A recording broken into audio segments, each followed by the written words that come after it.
ధాన్యం తీసుకొచ్చినాం. నిన్న బంద్ అని చెప్పేసి అనౌన్స్ చేయడం వల్ల నిన్న కోసినాయి మొన్న కోసినాయి ఇక్కడే ఉన్నాయి. ఈ రోజు కూడా తీసుకురావడం జరిగింది. అర్ధాంతరంగా పాట వచ్చిన తర్వాత కాంటాలు వేసే టైంలో అమ్మానీలుండి మాకు బస్తాల దగ్గర సమస్య ఉంది, మేము బస్తాలు ఉన్నాయి కాబట్టి ఆ బస్తాల వల్ల మేము వేయలేము, మా వల్ల కాదని చెప్పేసి ఎవరికి చెప్పకుండా వాళ్ళు అక్కడికి పోయి వాళ్ళు సమావేశం పెట్టుకొని అక్కడి నుంచే వెళ్ళిపోవడం జరిగింది. వాళ్ళు గేటు గుంటా వెళ్ళిపోయారు.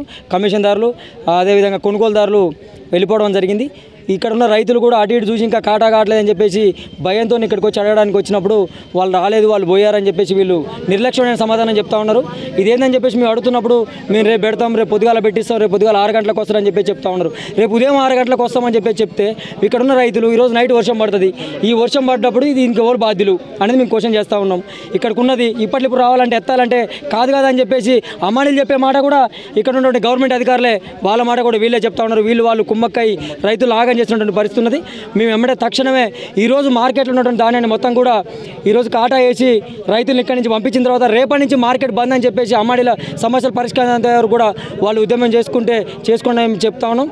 ఈ విధంగా అందరూ కలిసి ధరల మధ్యన అందరు రైతులను ఆగం చేద్దామని చెప్పేసి మేము కోరుతా ఉన్నాం. ఇక్కడికి వచ్చిన ఎస్ఐ గారు కానీ కార్యదర్శి వాళ్ళు కూడా సమాధానం అనేది మాకు అనుకూలంగా చెప్పడం లేదు, సమయం గడుపుతూ ఉన్నారు. దీనివల్ల ఏమైతే అనేటువంటి సస్పెన్స్ ఉన్నది.